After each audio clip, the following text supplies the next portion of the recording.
यह हिंदी का first lecture है और फर्स्ट लेक्चर में हम काल को पढ़ेंगे। काल मतलब टेंस को पढ़ेंगे।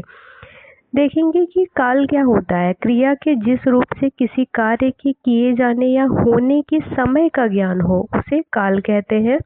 जैसे बच्चे पढ़ रहे हैं, शाहजहां ने आगरा में ताजमहल बनवाया था, माता जी तीर्थ यात्रा पर जाएंगी।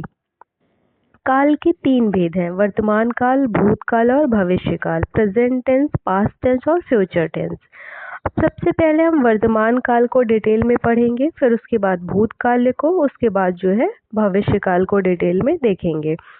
पहला है वर्तमान काल। क्रिया के जिस रूप से यह पता चलता है कि कार्य अभी हो रहा है अथवा कार्य की निरंतरता का पता चलता है उसे वर्तमान काल कहते हैं। जैसे अभी भी कोई काम हो रहा है, जैसे बच्चे खेल रहे हैं तो बच्चे अभी भी खेल रहे हैं, ये वर्तमान काल में। कोई कार्य जो है वर्तमान काल में अभी भी चल रहा है, तो यही क्या होता है, वर्तमान काल।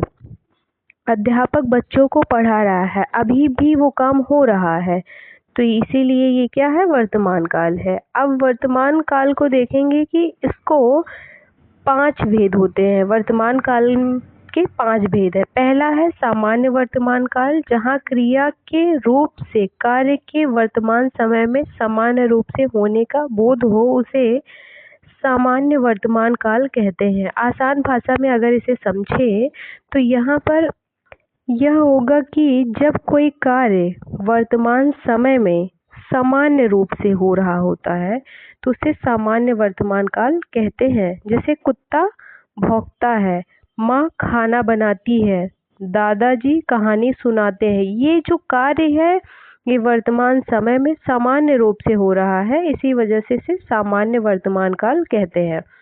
नेक्स्ट देखेंगे तात्कालिक वर्तमान काल, जहाँ पर वर्तमान काल में कोई कार्य पूरा न होने का बोध हो उसे तात्कालिक वर्तमान काल या अपूर्ण वर्तमान काल कहते हैं।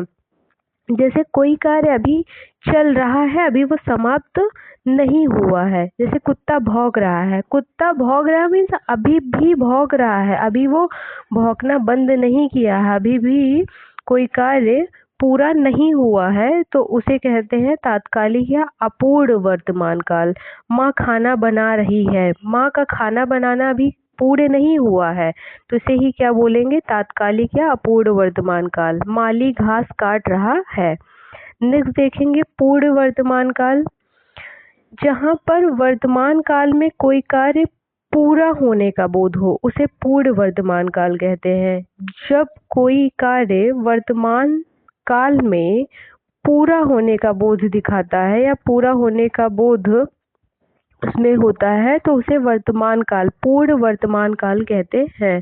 जैसे कुत्ता भौंक चुका है, पूर्ण, यहाँ पर कार्य समाप्त हो चुका है, अभी हाल ही में ये कार्य समाप्त हुआ है।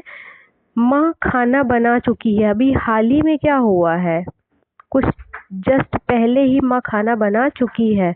बच्चे क्रिकेट खेल चुके हैं, अभी जस्ट पहले ही बच्चे क्रिकेट खेल चुके हैं।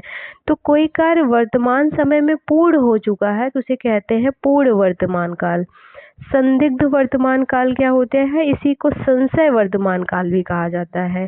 क्रिया के जिस रूप से वर्तमान काल में किसी कार्य के होने में संदेह की स्थिति हो, मतलब कोई कार्य है वो वर्तमान काल में अभी भी संदेह की स्थिति में है, उसमें वर्तमानता जो होती है वो संदेह में नहीं होता है, कार्य संदेह में होता है। जैसे दादाजी कहानी सुनाते होंगे, दादाजी कहानी सुनाते होंगे, ये प्रेजेंट टेंस में है, लेकिन प्रेजेंट टेंस में किसमें है, संदिग्ध में है, पता नहीं सुनाते होंगे या अभी नहीं सुनाते होंगे, तो संदेह बना हुआ है। जहाँ पर संशय है वही संदिग्ध वर्तमान काल होता है।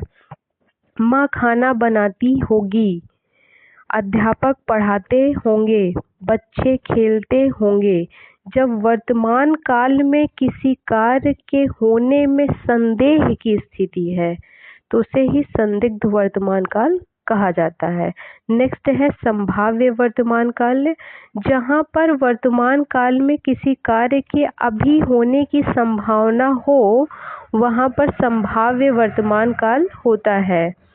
जैसे यहाँ पर संभावना है किसी कार्य, वर्तमान काल में जब कोई कार्य के होने की संभावना होती है तो उसे संभाव्य वर्तमान काल कहते हैं। शायद नौकरानी दरवाजे पर खड़ी है, लगता है पिताजी टहल के आ गए हैं। ये वर्तमान काल में है लेकिन इसमें संभावना है। अब नेक्स्ट देखेंगे भूतकाल, या इसी को कहते हैं पास्ट टेंस। भूतकाल में देखिए कि भूतकाल क्या होता है, क्रिया का वह रूप जिससे यह पता चले कि कार्य की समाप्ति हो गई है। भूतकाल का अर्थ ही है कि कोई कार्य समाप्त हो गया है। जैसे मेरा बचपन बीत गया, मैं तैयारी कर रहा था, अभी नहीं कर रहा हूँ, कर रहा था, वो बीत चुका है। भूतकाल के 6 भेद हैं। पहला है सामान्य भूतकाल।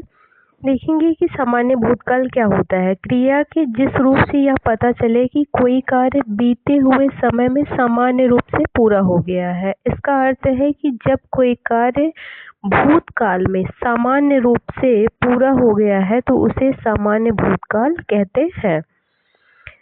जैसे लड़कियों ने कहानी सुनी, राम ने खाना खाया, पिताजी ने अखबार पढ़ा, माताजी ने खाना बनाया। तो ये कार्य जो है सामान्य रूप से भूतकाल में समाप्त हो चुका है, इसी वजह से इसे सामान्य भूतकाल कहते हैं। अब देखेंगे आसन्न भूतकाल क्या होता है, कि भूतकाल की जिस क्रिया से यह पता चले कि कोई कार्य अभी अभी समाप्त हुआ है, उसे आसन्न भूतकाल कहते हैं। देखिए थोड़ा सा यहाँ पे कंफ्यूजन है कि पूर्ण वर्तमान काल और आसन्न भूतकाल में ज़्यादा कोई अंतर नहीं है। बस वहाँ पे पूर्ण वर्तमान काल में होता है कि कोई कार्य वर्तमान काल में पूरा होने का बोध होता है, और यहाँ पर क्या होता है कि कोई कार्य भूतकाल में पूरा होने का बोध दिखाता है, तो उसे आसन्न भूतकाल कहते हैं। जैसे लड़कियों ने कहानी सुनी है। अब नेक्स्ट यहाँ पे देखेंगे कि पूर्ण भूतकाल क्या होता है, क्रिया के जिस रूप से यह पता चले कि कार्य भूतकाल में बहुत पहले ही पूरा हो गया था। जैसे पिताजी अखबार पढ़ चुके थे, पिताजी पहले ही अखबार पढ़ चुके थे भूतकाल में। राम गाना गा चुका था, किसान खेत चुका था। तो ये सब भूतकाल में पहले ही समाप्त हो गया था, इसे ही क्या कहते हैं, पूर्ण भूतकाल कहते हैं। अब देखेंगे अपूर्ण भूतकाल क्या होता है, क्रिया के जिस रूप से इस बात का बोध हो कि भूतकाल में कोई कार्य शुरू हो गया किंतु उसकी समाप्ति का पता न चले। कोई कार्य भूतकाल में शुरू तो हो गया था लेकिन अभी वो समाप्त हो गया है या फिर नहीं हो पाया है या नहीं पता चलता है, तो उसे कहते हैं अपूर्ण भूतकाल। जैसे बच्चे खेल रहे थे भूतकाल में ये पता था कि हाँ बच्चे खेल रहे हैं, लेकिन अभी भी खेल रहे हैं कि नहीं खेल रहे हैं, बंद कर दिए हैं, ये नहीं पता है, तो उसे कहते हैं अपूर्ण भूतकाल। किसान खेत जोत रहे थे, ये कार्य जो है भूतकाल में शुरू हुआ था लेकिन अभी समाप्त हुआ है कि नहीं ये नहीं पता है। वह खाना खा रहा था, स्टार्ट तो हो चुका था ये भूतकाल में लेकिन अभी भी वो कार्य चल रहा है कि नहीं चल रहा है ये नहीं पता है। मूसलाधार वर्षा हो रही थी, पहले हो रही थी, पता नहीं अभी भी हो रही है कि नहीं हो रही है। कोई कार्य पहले हो रहा था, भूतकाल में शुरू हुआ था लेकिन अभी ये नहीं पता कि वो समाप्त हो गया है या फिर नहीं हो पाया है। नेक्स्ट देखेंगे संदिग्ध भूतकाल। जब क्रिया के भूतकाल में होने पर संदेह किया जाए तो वहाँ पर संदिग्ध भूतकाल होता है। जैसे दुकानें बंद हो गई होंगी, दुकानें खुली थी भूतकाल में लेकिन अभी बंद है कि नहीं बंद है, यहाँ पर संदेह है। जब भूतकाल में कोई कार्य होने पर संदेह किया जाए तो वह जो होता है संदिग्ध भूतकाल होता है। बस छूट चुकी होगी, पता नहीं भूतकाल में बस छूट चुकी या नहीं छूट चुकी, संदेह है। हेतु हेतु मद काल या इसी को कारण या प्रयोजन भी कहते हैं। जब भूतकाल की क्रिया में होने में कोई शर्त पाई जाए, इससे यह पता चलता है कि क्रिया भूतकाल में होने वाली थी पर किसी कारण न हो सकी, उसे हेतु हेतु मद भूतकाल कहते हैं। यदि मैं आता तो वह जाता। भूतकाल में जब कोई एक क्रिया दूसरे पर निर्भर हो तो उसे कहते हैं हेतु हेतु मद भूतकाल। यदि मेरे पास धन होता तो मैं व्यवसाय शुरू कर देता, ये भूतकाल में है। और यहाँ पर क्या है कि किसी एक चीज के होने के बाद ही दूसरा काम हो सकता है। कोई एक क्रिया जो है दूसरी क्रिया पर निर्भर है तो उसे हेतु हेतु मद भूतकाल कहते हैं। जब भूतकाल में कोई एक क्रिया दूसरे क्रिया पर निर्भर होती है तो उसे हेतु हेतु मद भूतकाल कहते हैं। अब नेक्स्ट है भविष्यकाल, इसी को कहते हैं फ्यूचर टेंस। जिस क्रिया से आने वाले समय में किसी कार्य या व्यापार होने का बोध हो उसे भविष्यकाल कहते हैं। वह कल घर जाएगा, ये भविष्यकाल की बातें हैं। भविष्यकाल के 3 भेद हैं।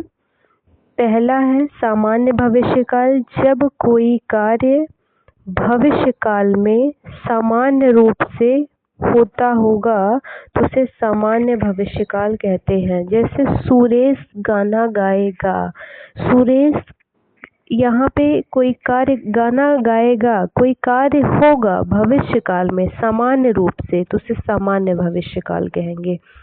हमारे घर मेहमान आएंगे, माँ खाना बनाएगी, मैं पढ़ूंगा, यहाँ पर कोई कार्य हो रहा है वो भी भविष्यकाल में हो नहीं रहा है, यहाँ पर कोई कार्य होगा वो भी भविष्यकाल में सामान्य रूप से होगा तो उसे ही सामान्य भविष्यकाल कहते हैं।